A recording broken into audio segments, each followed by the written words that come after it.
বর্তল ইউনিয়নবাসীকে সবাইকে জানাই আমার শুভেচ্ছা ও অভিনন্দন। সবাই ভালো থাকবেন, আমার সবাইকে সবাই আমাদের দোয়া করবেন। ঈদ যেন আমরা সম্মিলিতভাবে করতে পারি, এটাই সবার কাছে আমার একটা প্রত্যাশা থাকবে। আর এই বর্তল ইউনিয়নবাসী পুরা ইউনিয়নের জনগণ যতটুকু আমাকে ভালোবাসে, আমি মনে করি যে আমার ভালোবাসার উপরে ভিত্তি করে আপনারা সবাই আমার জন্য দোয়া রাখবেন। অশেষ অশেষ মেহেরবানি সবার প্রতি যে আমাকে এত ভালোবাসে, আমি ভাষায় প্রকাশ করতে পারবো না যে আমার মতো একজন 4 নং বর্তল ইউনিয়ন পরিষদের মহিলা সংগঠিত আসনের মেম্বার, আমার নাম রুশিয়া খাতুন। তাই এই নামেই আমাকে সবাই চিনে। আর আমিও সবার জন্য একটা ঈদের শুভেচ্ছা সবাইকে আমি দিলাম। আর ঈদের যে আনন্দটা সবাই যেন আমরা একে অপরের সাথে উপভোগ করতে পারি, এতটুকু প্রত্যাশা। চেয়ারম্যান হিসেবে সবাই, চেয়ারম্যান যে আমি প্রত্যাশী, সবাই আমার জন্য দোয়া করবে ইনশাআল্লাহ। অবহেলিত এই জন্যই যে প্রত্যেকটা ইউনিয়নের যে জনসংখ্যা, বর্তল ইউনিয়নে তার চাইতে 5 ডবল জনসংখ্যা বেশি, ভোটার বেশি, জনগণ বেশি, কিন্তু সেই আলো নিচে আধার।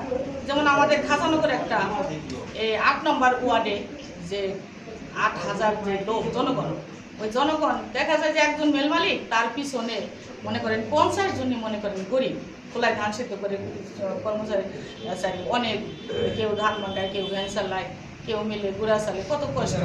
তাই মনে করি যে এগুলো আমি খেয়াল করার চেষ্টা করব। আর গড়িয়া টাকিমারা সমস্ত পুরা ইউনিয়নের জন্য আমি একটু দেখব যে আল্লাহ আমাকে কী করতে দেয়। এই অসহায় মানুষদের জন্য খালি 5 কেজি চাল দিলাম, 10 কেজি চাল দিলাম, এটা আমার প্রত্যাশা না।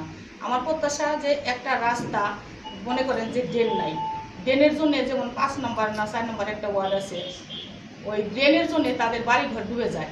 তাই ওই পানিটা যে বের হচ্ছে না, এটা কেউ খেয়াল করতেছে না। আবার নতুন পাড়ায় আসছে, এটা মনে হয় 4 নম্বর, ওখানে একটা ব্রিজ নাই। ওখানে মনে করেন যে যদি জিকে হয়, ইনশাল্লাহ আমি কুষ্টিয়া পানি উন্নয়ন বোর্ডের সাথে আমি যোগাযোগ করে চেষ্টা করব যে ওখানে একটা ব্রিজ হলে যে মোষের গাড়ি দিয়ে যে ধানগুলো টানাটানি করে, আমার খুব খারাপ লাগে। ওখানে আমি গেছি অনেকবার, দেখছি যে ওনারা ওই পারে মোষের গাড়ি তারায়, ওনারা ধান মাথায় করে এখানে এসে নামায়, ওইখানে থেকে আবার মোষের গাড়ি টানে। এটা অনেক একটা মানুষের সমস্যা।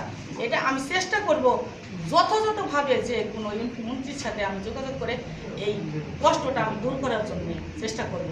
আর এই যে খাজানগর যে রাস্তাঘাটের অভাব, ইনশাল্লাহ প্রত্যেকটা রাস্তায় যেন ঘরে ঘরে সুন্দর হয়, এবং বিদ্যুৎটা মানে যেভাবে আসছে রাস্তাটাও যাতে আমাদের ওইভাবে হয় পুরা ইউনিয়নবাসীর জন্য। আমি এতটুকুই করব ইনশাল্লাহ, আমাদের সহায় কুন্দল। এটা আমি একটা প্রমাণ পাইছি, একটা গ্রুপ আমার কাছে আসছে, পরে ওই গ্রুপটা দেখে আর একটা গ্রুপ বলতেছে যে এরা তো আমাদের বিরোধী পার্টি, ওরাও বলছে আমাদের বিরোধী পার্টি।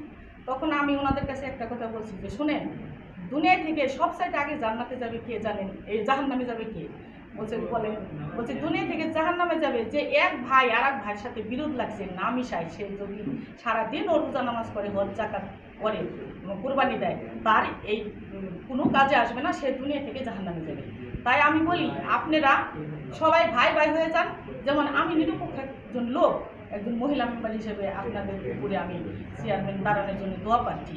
তাহলে আমাকে সবাই ভালোবাসেন, একটু আমার কাছে আসেন, আমি সবাইকে কুন্দুল আমি ইনশাল্লাহ মেটানোর চেষ্টা করবো, যতটুকু আমার সাহায্য থাকে চেষ্টা করবো। কিন্তু আপনারা সবাই ভাই ভাই হয়ে যাবেন, কিন্তু কেউ কারোর সাথে হিংসা করবেন না, আমি সবার কাছে যাবো ইনশাল্লাহ। তারা বলছে ঠিক আছে, আপনাকে এই কথাই মানলাম, আমরা সবাই আপনার কাছে আসবো, এটুকু আমি বললাম। এটা প্রমাণিত কথা যে মাদকটা আসলে ফ্যামিলি থেকে আসে, এটা আমি আরেকবার একটা বক্তব্য বলছি। এখন ওই মাদকটা হচ্ছে আমি ছড়াই, আমার ছেলে কি করছে রাত 10টা 11টা 12টা পর্যন্ত আমি করতেছি না, ও খাচ্ছে। আবার আমার ছেলে মনে করে যে ব্যবসা করছে, আমি তাকে নিষেধ করতেছি না। এইরকম মাদকটা ছড়াইছে ফ্যামিলি থেকে। প্রত্যেকটা ওয়ার্ডে ওয়ার্ডে আমরা কিছু লোক আমরা ওখানে মানে ওনারা যাতে ওই ওয়ার্ডটা যাতে তারা ঠিক রাখে যে এখানে এই মাদক কে খাচ্ছে, কার ছেলেরা 10টা পর্যন্ত এই রাস্তাঘাটে এরকম মিটিং করতেছে, দোকানপাটে পাগলামি করতেছে। তা আমি সব পরিবারকে বলবো ওদেরকে ভালোবাসা দেন, কাছে টানেন, যাতে ওরা এই আসক্ত না হয়। আসক্ত থেকে ওদের দূরে রাখার একমাত্র মা বাবাই পারে, একটা ফ্যামিলি পারে একটা সন্তানকে ভালো রাখতে। তা ইনশাল্লাহ আমি প্রত্যেকটা ফ্যামিলির কাছে, মা ও বাবার কাছে আমি হাত জোর করে বলছি তারা যেন ছেলেটাকে তারা দেখাশোনা করে, ছোটবেলায় থেকে যারা মাদক থেকে যারা আসক্ত না হয় এবং ব্যবসিত না হয়, এই বলে সবসময় সবাই নজর রাখবেন। ইনশাল্লাহ আমিও প্রশাসন দিয়ে আমি সহযোগিতা করার চেষ্টা করবো ইনশাল্লাহ।